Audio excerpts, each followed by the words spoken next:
ভারত বিভাগের সময় একটাই সবচেয়ে বড় প্রশ্ন ছিল, বাংলার কোন অংশ থাকবে ভারতের সাথে এবং কোন অংশ যাবে অন্য দেশে। আর এই সিদ্ধান্তের পেছনে যার নাম সবচেয়ে বেশি আলোচিত তিনি হলেন ডক্টর শ্যামাপ্রসাদ মুখার্জি। আজ আমরা তার সম্পর্কেই কথা বলতে চলেছি। ভারত ভাগের ইতিহাসে এমন কিছু ব্যক্তিত্ব আছেন যাদের ভূমিকা আজও আলোচিত। তাদের মধ্যে অন্যতম হলেন ডক্টর শ্যামাপ্রসাদ মুখার্জি।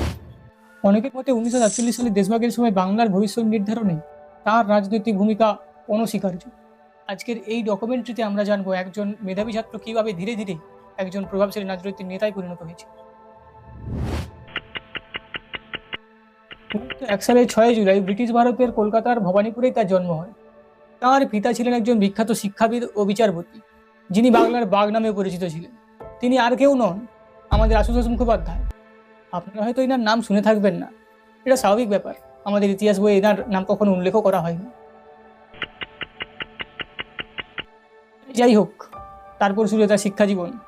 তিনি 1906 সালে মিত্র ইনস্টিটিউটে ভর্তি হন এবং তিনি ছোটবেলা থেকেই প্রচুর মেধাবী ছাত্র ছিলেন, কারণ ছোটবেলা থেকেই তার শিক্ষিত পরিবেশে বেড়ে ওঠা হয়েছিল এবং তা পরবর্তীকালে ভবিষ্যৎ পরিকল্পনায় তাকে প্রভাবিত করতে পেরেছিল।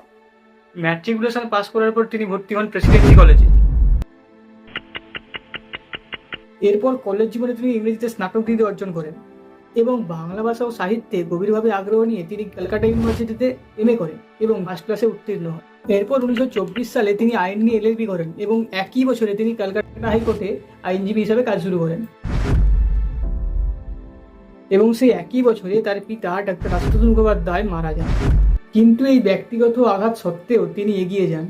এরপর তিনি 1926 সালে ইংল্যান্ডে যান এবং লিকনসিনে ভর্তি হন এবং আইন নিয়ে পড়াশোনা শুরু করেন। এরপর 1934 সালে মাত্র 33 বছর বয়সে তিনি ক্যালকাটা ইউনিভার্সিটির উপাচার্য হিসেবে নিযুক্ত হন।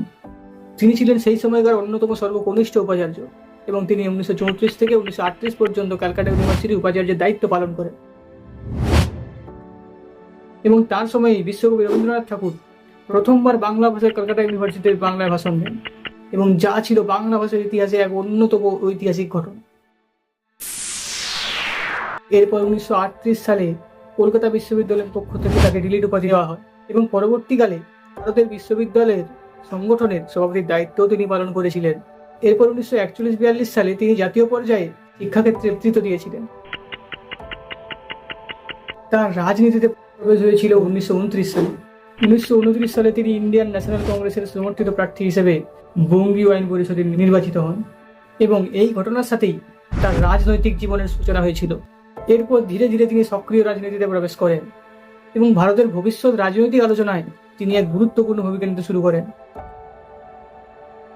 একজন মেধাবী ছাত্র থেকে শুরু করে একজন অধ্যাপক এবং তারপর বিশ্ববিদ্যালয়ের উপাচার্য। ডক্টর শ্যামাপ্রসাদ মুখার্জির জীবন কাহিনী ছিল এক অসাধারণ যাত্রা, কিন্তু তার জীবনের সবচেয়ে বড় অধ্যায় তখনও শুরু হয়নি। ভারত ভাগ, বাংলা বিভাজন এবং স্বাধীন ভারতের রাজনীতিতে তাঁর ভূমিকা, সেই গল্পই থাকবে পরবর্তী পর্বে।